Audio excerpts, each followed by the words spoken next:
Welcome to the CBS Radio Mystery Theater Archives, the only YouTube channel which has the original classic episodes of the CBS Radio Mystery Theater in order with no ads. Thank you for listening, and now, enjoy the show.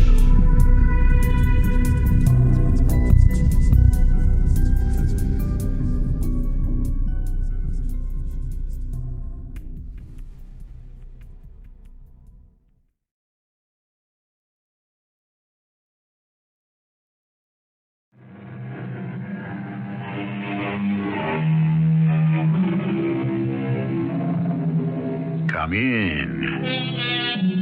Welcome. I'm E.G. Marshall. Today, the third of a 5-part series piecing together the puzzle that was ancient Pompeii.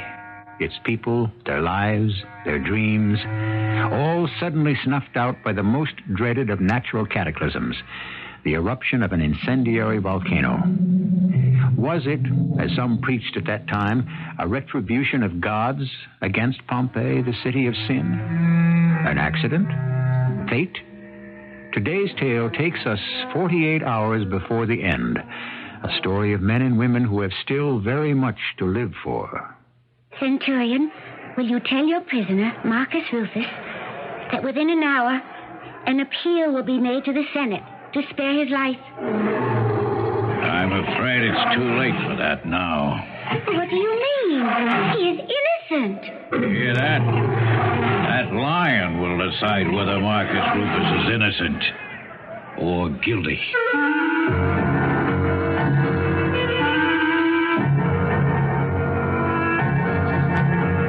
Today's story, Half Prophet, Half Fiend, is the third episode of that classic novel, The Last Days of Pompeii, especially dramatized from the book by Sir Edward Bulwer-Lytton for Mystery Theater by Gerald Keane, and stars Russell Horton and Evie Juster. I'll be back shortly with Act One. Let me bring you up to date. The date, in fact, is August 22nd, 79 A.D. Yes, 1900 years ago. The place, Pompeii. The people, Arbaces, an Egyptian holy man who hardly practices what he preaches, who will turn to anything to gratify his desires. In this case, a young lady called Orianna. There is also Lydia, a blind girl who works as a servant in the house of Marcus Rufus, an Athenian architect. Although Lydia has never actually seen her employer, she loves him. And Marcus Rufus, where is he? In prison. That's where I, Marcus Aurelius Rufus, am at present. Until yesterday, I was a respected summer resident in Pompeii, with a house, property, and as much work as I cared to take on. But today, here I am, in the house of the condemned, accused of murdering the brother of the woman I want to marry. Unbelievable.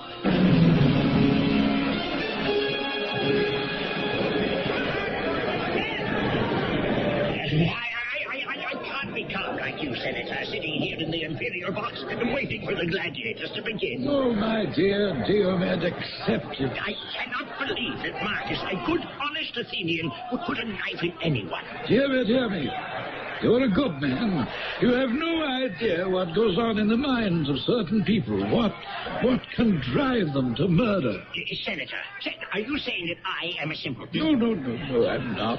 But you have to remember that Marcus Rufus, talented and well-off as he may be, is still a Greek.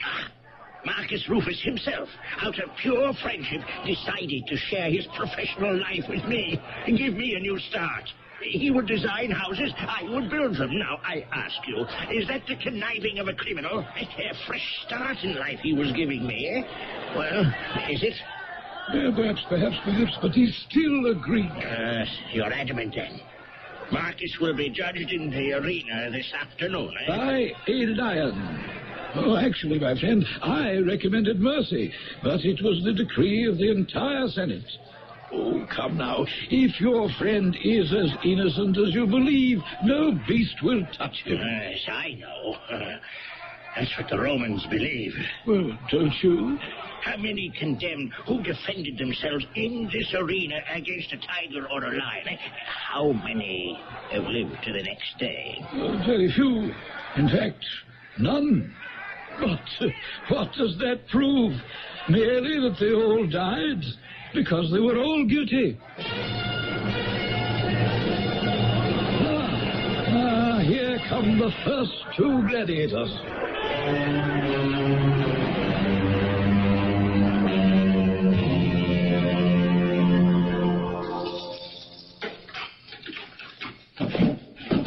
What's the matter, Marcus Rufus? You don't care for your breakfast? Tell me, Centurion, do those poor souls who know they're going to be thrown to the lions eat a good breakfast? Some do, some don't. All this doesn't seem to bother you a great deal.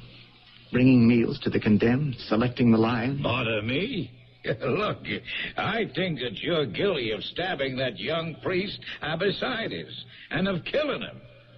You should be thankful I'm your God, not your judge. How can civilized people throw a citizen to the lions and believe that if the lion spares you, you're innocent, but if the lion does not, you're not only guilty, but eaten.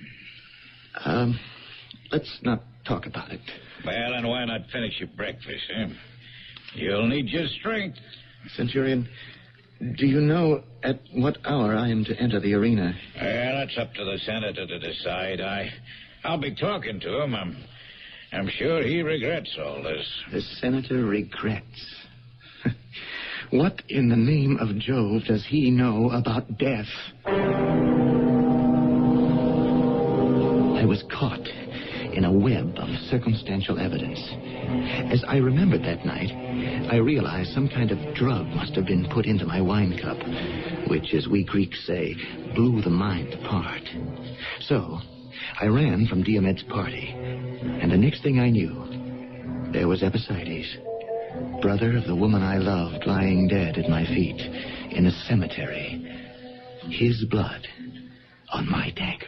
Marcus, it is I, Diomed. Diomed? Where are you? In the cell next to yours. What? Okay, how are you, my boy? Just a moment. Are you really imprisoned here in the house of the condemned? Yes, under lock and key. I don't understand. Shh. Now, I don't want the guard to hear. Stand near your high cell window and I'll stand by mine. And then we can talk without raising our voices. Oh, Marcus, I was getting nowhere with the senator up in the imperial box. So I went into the forum and I got myself arrested. I still don't understand, Diomed. So I could get near enough to you. This bulletin from the WWJ newsroom. A major fire is raging out of control at this hour at the Ford Motor Company plastics plant located in Milan. The Monroe County Fire Department classifies the blaze as being a 9-alarm fire with 9 different fire departments on the scene at this hour. Sources tell WWJ the blaze is reaching the critical... Leaving your cell door open. Yes. Good. Now, listen carefully. This is what you must do.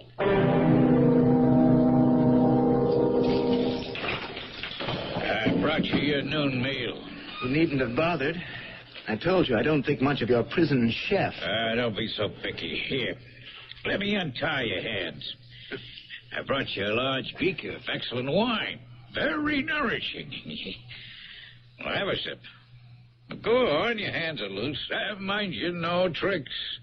My head is still sore where you threw a bench at me yesterday. What kind of wine is it? Some cheap dreg? Certainly not. The finest Falernian. You're joking. You taste it and see. Nothing but the best for our prison. Here, don't throw that. I threw the entire beaker of wine into the centurion's face, and before he could recover, I'd snatched the keys from his waist, run to the adjoining cell, and unlocked it. What do we do now, Diomed? Will you run for it? This way. No.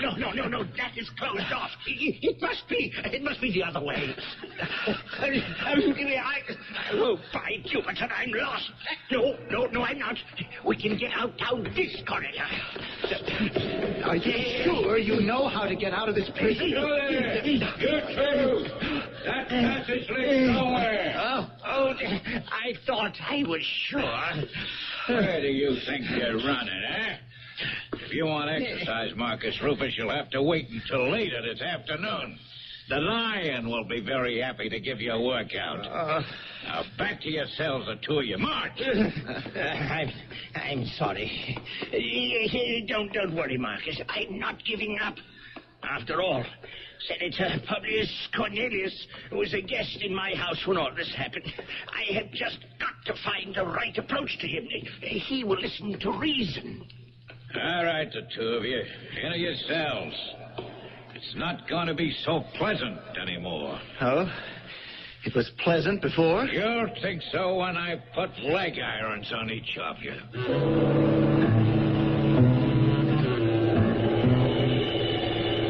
An hour later, I could hear Diomed being released from the house of the condemned. The centurion went back to his post. I wondered how much longer I had to live. Who is it? May I enter the house of the condemned? Who are you?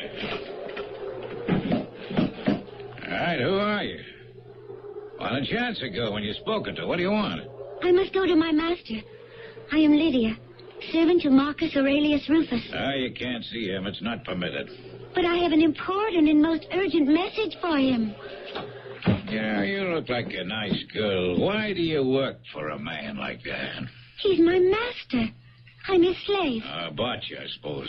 Oh, I thank Venus for that. And you're here to bring him a message. Well, I tell you right now, no. But why not? There's no harm in a message to one of the state's prisoners, is there? Until he becomes dinner for the lions, he's shackled in irons. You, Marcus Aurelius Rufus, will try no more tricks, and I advise you to do the same. No tricks. Now, go on home like a nice girl. Centurion, I am telling the truth. I do have a message for him. All right, give it to me. Well, it's not written down. I must tell him myself. It will only take a few minutes. You don't seem to understand. No one is allowed to see the prisoner. Not that prisoner. You don't seem to understand, Centurion. I am not able to see my master, but I must tell him. Oh, you're sightless? Since birth. Oh, I'm sorry, Miss. Lydia. Lydia, I'm sorry. I hope it won't be difficult for you in your condition to find another master after the games this afternoon. He is innocent. Then no lion will touch him. So what have you got to fear? Lions and tigers are dumb beasts who shall not be entrusted with human lives. Who tells you that, Lydia? Mistress Orianna. She is teaching me that the real world is not what we in Pompeii are taught. That man has much to know before he will know himself and the truth. Yeah, I believe I've heard about that woman, Orianna. Yeah, the free woman, the free thinker. However, Lydia, I live by the rules, and I value my life too much to disobey orders. Oh, please. Well, all right.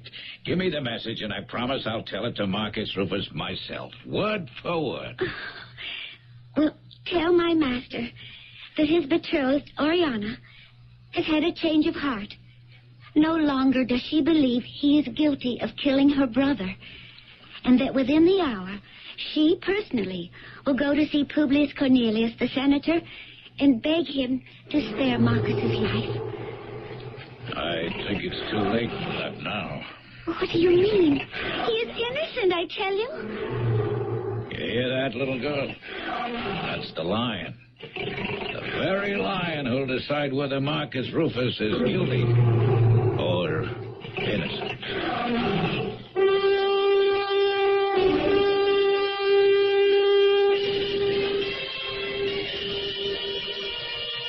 Those citizens of Pompeii were people, even as you and I, writes Sir Edward, author of the novel we are adapting. They lived under the shadow of uncertain death, even as you and I. They dealt with justice and injustice, and they dreamed there would always be a tomorrow, even as you and I. What kind of tomorrow, if any, is there in store for Marcus Rufus? We'll find out when I return shortly with Act 2. We must bear in mind we're tuning in on a civilization that crowded what is now Italy 1900 years ago. Although man was advanced in many ways, he still placed his faith in many gods. The Christian belief that thou shalt not bear false witness was laughed at or disregarded. Traditional Roman religion was concerned with success, not sin.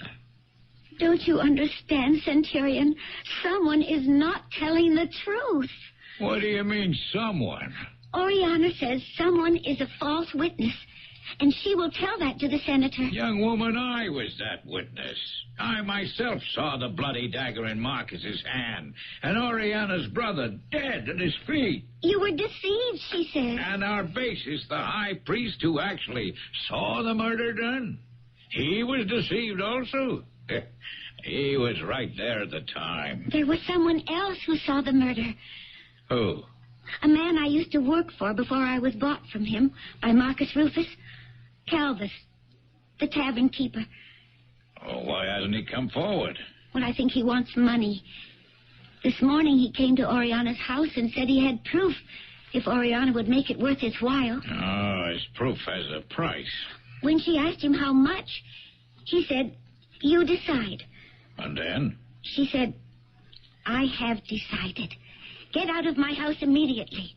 So he left. Huh? But he said he'd be back later. Later may be too late. Oh, I hope not. Oh, when do the condemned... Oh, I mean... In the late afternoon. After the gladiators come the prisoners of war, and the last to enter the arena are the condemned. You haven't much time. I must go. I'm charged with finding Arbaces, the high priest, and ask him to come and see Orianna urgently. Arbaces, the principal accuser and witness? Orianna has known him for many years. She believes he may be able to help.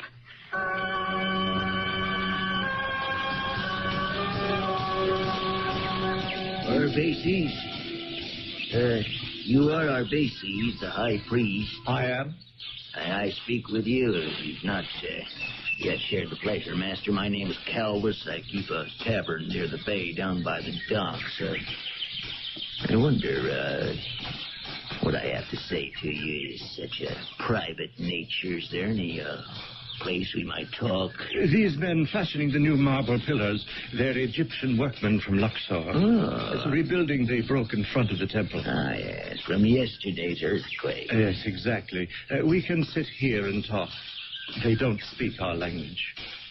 What brings you here this morning, Calvus? Yeah, I know, as do many others in Pompeii, that you have a strong attachment, shall we say, for Orianna.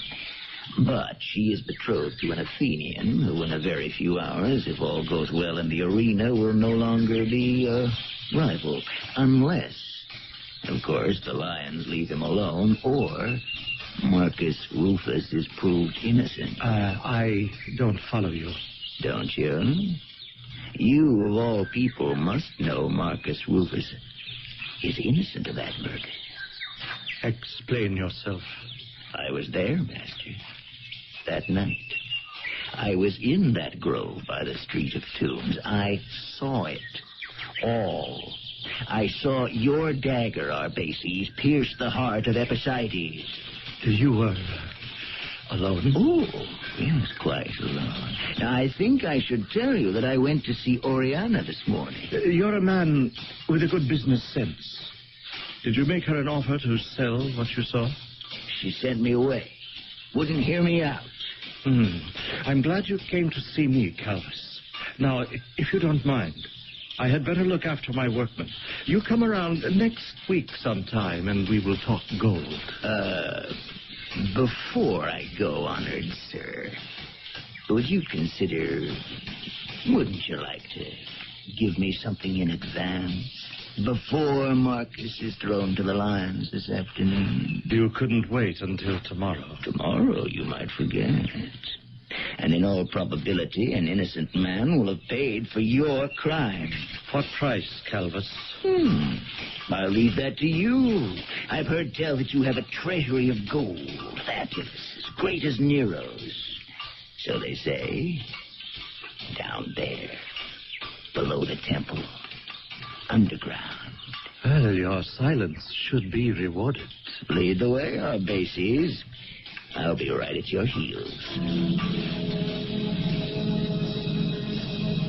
The temple is closed for repairs, young lady. Is our basis the high priest here? He was here a few minutes ago. But it's important that I find him. Well, have a look around. He couldn't have gone far. I saw him with a tavern keeper, you know, Calvus, the bald-headed. Calvus? You know him? I used to work in his tavern. I thought I'd seen you before. I'm the foreman on this job. You'll excuse me, but you keep looking at me in such a peculiar way. Unfortunately, Master Foreman, I can't see you. I'm blind. No. Such a beautiful girl. What a tragedy. Oh, my life is no tragedy, believe me. Can you help me find our bases? Of course I will. I think he took the back stairway down to the galleries under the temple. Give me your hand, miss. I'll lead you down. Now, it's dark down here. I can hardly see a thing. Keep holding on to my hands. Perhaps I should be leading you. I'm used to the dark. No, he's got to be down here somewhere. Calvus, we turn right at the end of this passage. Is that him? Huh. Yeah, it's the high priest. Now, where did that voice come from? No one could ever find your gold, believe me. They spent days down here looking. That's Calvus. I recognize his voice. Well, I'd better go now. You just walk straight along. If he sees me, he'll be angry that I'm not up there working. Here we are. This door. Now, Calvus, you take this lamp and hold it high so I can see the keyhole. So this is where the gold of the temple is kept. Yes, you'll see for yourself. Careful. Hold the lamp steady. Don't drip any oil or we could start a fire. I'll unlock the door. It's strange. It won't open. Oh, of course, it's been some time since I placed gold in the vault. What is it? I feel faint. I hadn't realized how little air there is down here. I can hardly breathe. Oh, my friend, gold doesn't need to breathe. Stand aside. I'll give it another try. Now, you go first. Go ahead. Me? Yes, you may enter first and feast your eyes, Calvus. Certainly, yes. Why are you pushing me? I'm going to fall. Don't, please! Help! Amicis, why have you shut me up in this tomb? You wanted gold, you miserable tavern keeper. Go on, amuse yourself with it. Eat it. Drink it! Amicis, are you mad? Let me out. This Forticio, you come to me with threats and demands for your silence. I didn't mean it, please. Let me out. I beg you. Go, scream if you wish. No one can hear you. I'm choking in here. Amicis, master, please. I beg you. Let me out. Goodbye, Calvus. I showed no mercy when you saw me dispose of Apicides. Why should I show any for you? Smother, starve, and die. Calvus? Who's there? Who's out there? It is I, Lydia. Who? Right? Lydia. Remember? Lydia? Well, not the same blind girl who worked for me in my tavern. Yes, Calvus. The same Lydia whom you would whip when you felt like it. Lydia, listen to me. I didn't mean all that. I always thought of you like a daughter. If Marcus Aurelius Rufus hadn't bought me from you, I would have run away. Marcus Rufus, exactly. I want to save him. If you love your master, you'll want to save him too. From the lion? Yes, exactly. But you must hurry. Well, what is it you know that can save him? I know who really killed Orianna's brother. Take that information to the senator. The senator, Publius Cornelius. The others are nobodies. Tell him to stop the gladiatorial games until I am free to reveal the truth. That will save Marcus Rufus's life. Tell the senator I've been locked up here by the high priest. Locked up and left for dead. He wants me dead because I know the truth. Lydia? Lydia, do you hear me? I don't know what to think. You're not going to leave me here. Go, quickly, and tell the senator I've been imprisoned here. And that as soon as I'm freed, I'll tell Publius Cornelius who the real murderer is. Not my master, Marcus Rufus. Yes.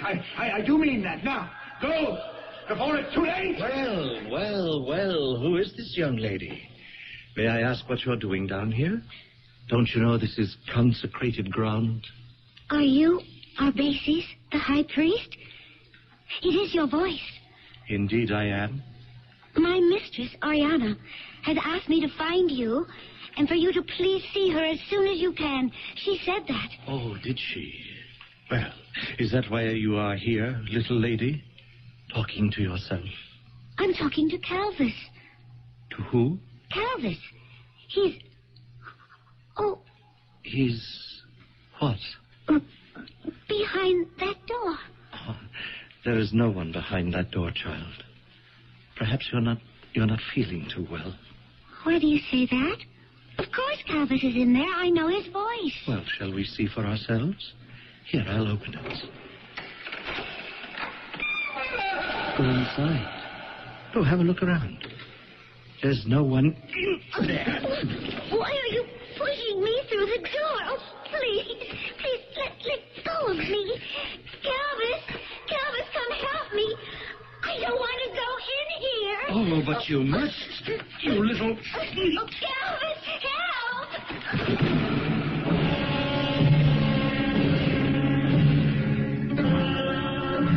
Marcus Rufus, you are to come with me.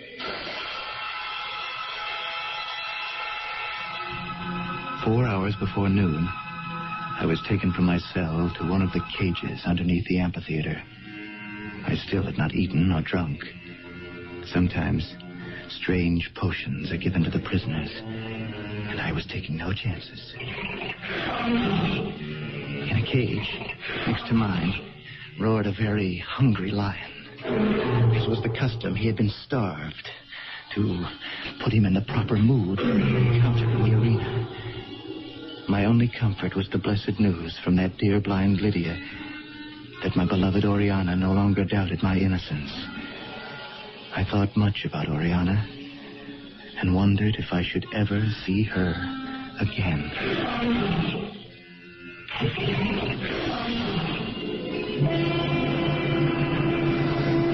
It was a national sport of those early centuries to throw gladiators, slaves, and criminals into an arena with wild beasts. Were the Romans more bloodthirsty than we today? Not if you can understand that human life 2,000 years ago did not have the value it has today. Today, bloodletting is an inhuman act. Yesterday, blood was the drink of the gods. I shall return shortly with Act 3. Act 3 of the third of the last days of Pompeii. Let me set the scene.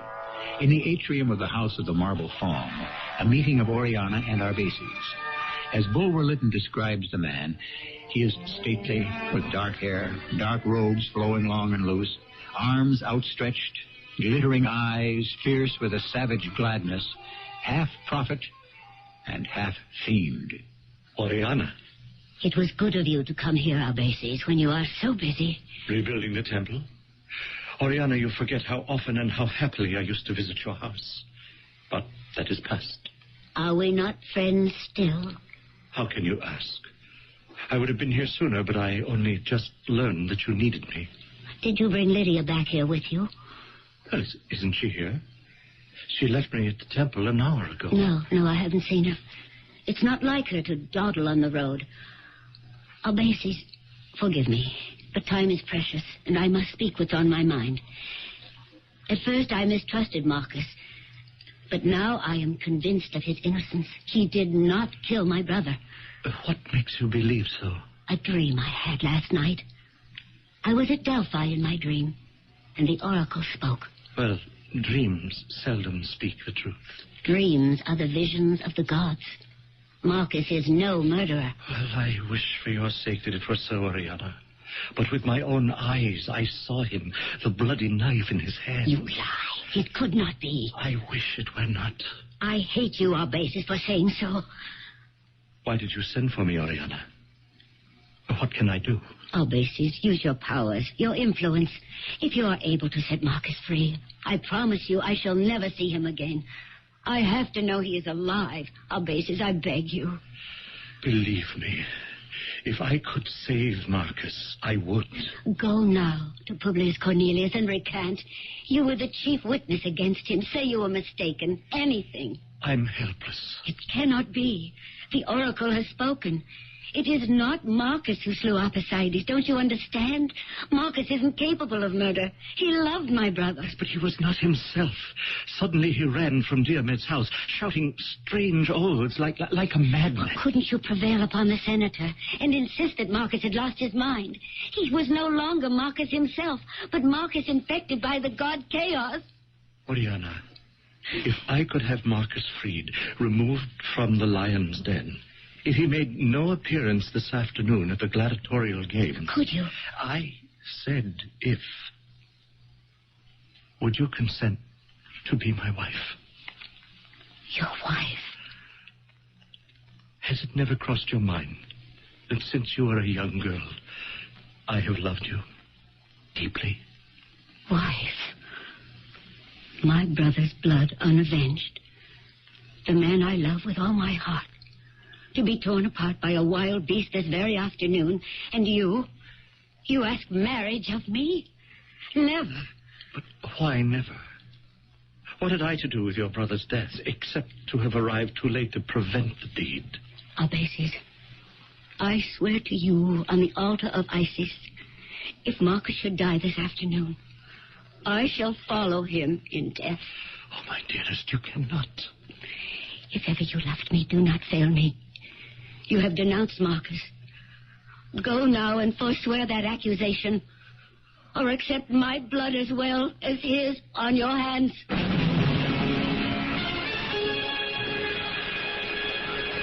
Marcus Rufus, are you ready?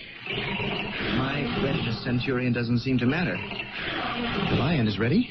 Even though you're a condemned criminal, Rufus, Roman law is merciful. It doesn't sound very merciful. When it's your turn to enter the amphitheater, you won't be pushed into the arena with nothing to defend yourself. Now, this dagger will be yours. Oh, thank you. Am I next? No. They have a half a dozen gladiators to watch before we get to the criminals and the Christians and the lions. When it's your turn, Rufus, I'll be back to tell you. I'm in no hurry.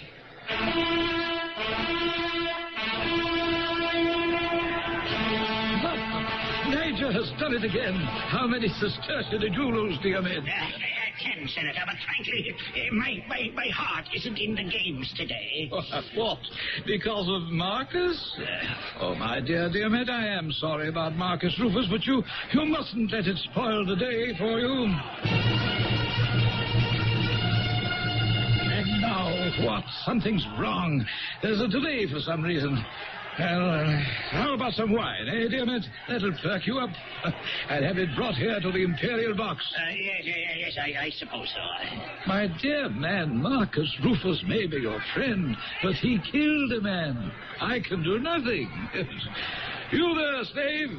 Some wine and 2 silver cups. Senator, you wish wine? I wished wine some time ago. You certainly took long enough. Offer a cup to my friend first. Oh, here, sir. Slave. Haven't I seen you before? Your voice is familiar, sir. All right. Pour the wine. Don't stand there. Take up the jug and pour. Go on, slave. Go. No. Let me pour it. Get out. Now, what in heaven's name are you doing? You've spilled wine all over the floor. That is where I've seen her before. Ah, yes, girl, at Calvis Wine Shop. Aren't you the slave Marcus Rufus purchased? day that we were there? Clean up this mess, do you hear me? Please, Senator, I meant no harm. It was only to catch your attention. How can you be so careless? Are you blind? Yes, Senator. The girl is blind. Senator, will you please read this note? Please read it. All right, give it to me. What is this? I can't make head or tail of it. Where did you get this? Calvis, the wine merchant, my former master, and myself. We've been locked in a dungeon. I managed to find an opening too small for him to escape from, but he gave me this note and told me to find you at all costs. So I changed places with the slave who was to serve you. Dear Ned, read this.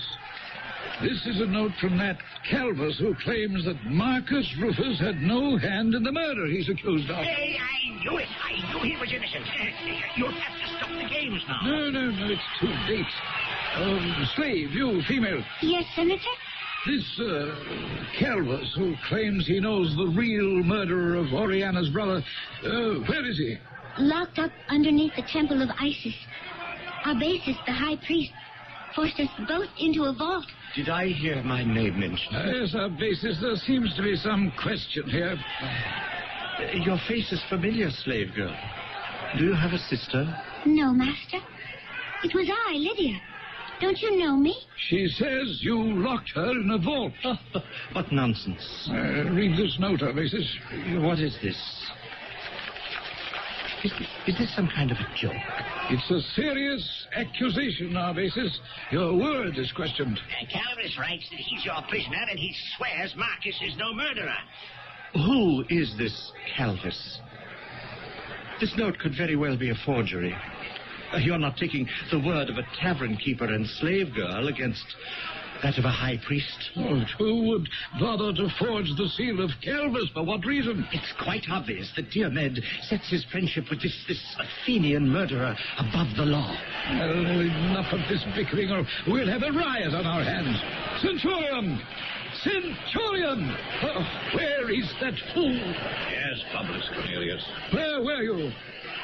Centurion, do not release Marcus Rufus from his cell until I give the word.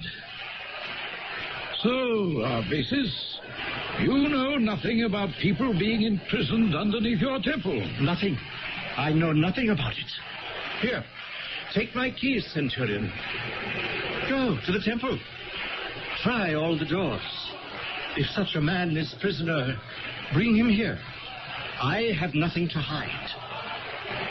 Orianna, what brings you to the Imperial box? I told you I would be here. With your kind permission, Senator. You shouldn't have come to the amphitheater. Madam, are you Orianna? Am I in time? I don't see my Marcus in the arena. Arbaces, is it you? Have you been able to put a stop to this? Orianna, may I introduce myself? I am Diomed, an old friend of Marcus. It has been decided he is not going to grapple with the lion. Oh, great Zeus. Oh, who do I have to thank for this? Aye, madam. I ordered a delay in the proceedings. Oh, thank the gods for that. Great Caesar! What is happening down there? It's Marcus. He is walking into the arena. Senator, you said he wouldn't be released. The Centurion must have arrived down there too late.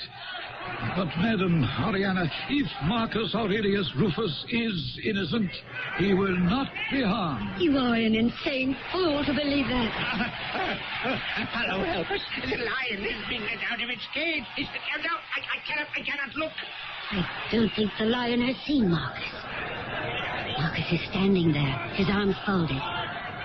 He has a dagger, such a small blade. Now, the lion sees Marcus, but the lion backs away. It's turning now, circling the arena. How strange. Tell me. The lion looks as though it were trying to run away, get out of the arena. It tried to leap over the parapet between the arena and the first row. It's fallen back. It's crawling. actually crawling close to the earth. This is madness. Wherever did they get such a cowardly beast? Oh, these games will be the laughing stock of the world. Mistress, what's happening now? The lion is creeping back to its own cage. I've never seen such a look on the face of an animal before.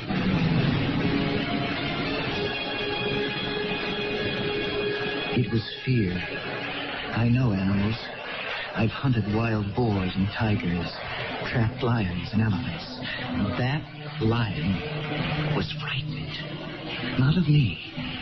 Of something somewhere in the air over Pompeii. A signal, perhaps, that only the native intelligence of the King of Beasts could understand.